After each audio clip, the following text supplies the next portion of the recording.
parable of the lost son. To illustrate the point further, Jesus told them this story. A man had two sons. The younger son told his father, "I want my share of your estate now before you die." So his father agreed to divide his wealth between his sons. A few days later, this younger son packed all his belongings and moved to a distant land, and there he wasted all his money in wild living. About the time his money ran out, a great famine swept over the land, and he began to starve.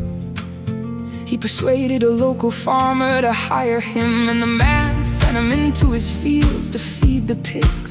The young man became so hungry that even the pods he was feeding the pigs looked good to him.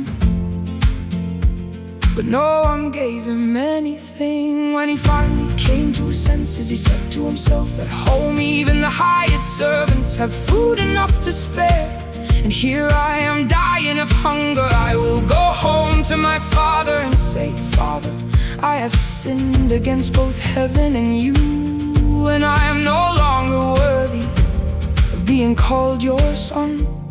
Please take me on as a hired servant.'"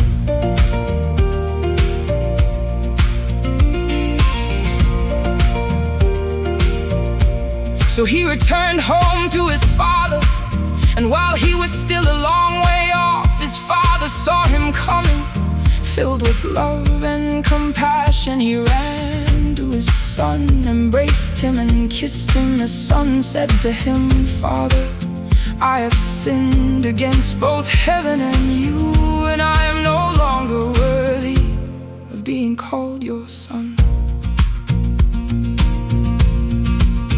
But his father said to the servants, "Quick, bring the finest robe in the house and put it on him.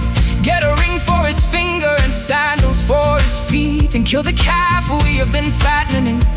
We must celebrate with a feast, for this son of mine was dead and has now returned to life. He was lost, but now he is found." So the party began. Meanwhile, the oldest son was in the fields working. When he returned home, he heard music and dancing in the house, and he asked one of the servants what was going on. "Your brother is back," he was told, "and your father has killed the fattened calf. We are celebrating because of his safe return." The older brother was angry and wouldn't go, and his father came out and begged him. But he replied, "All these years I've slaved for you, and never once refused to do a single thing you told me to. And in all that time you never gave me even one young goat for a feast with my friends. Yet when this son of yours comes back after squandering your money on prostitutes, you celebrate by killing the fattened calf." His father said to him, "Look, dear son, you have always stayed by me, and everything I have is yours. We had to celebrate this happy day, for your brother was dead and has come back to life. He was lost, but now he is found."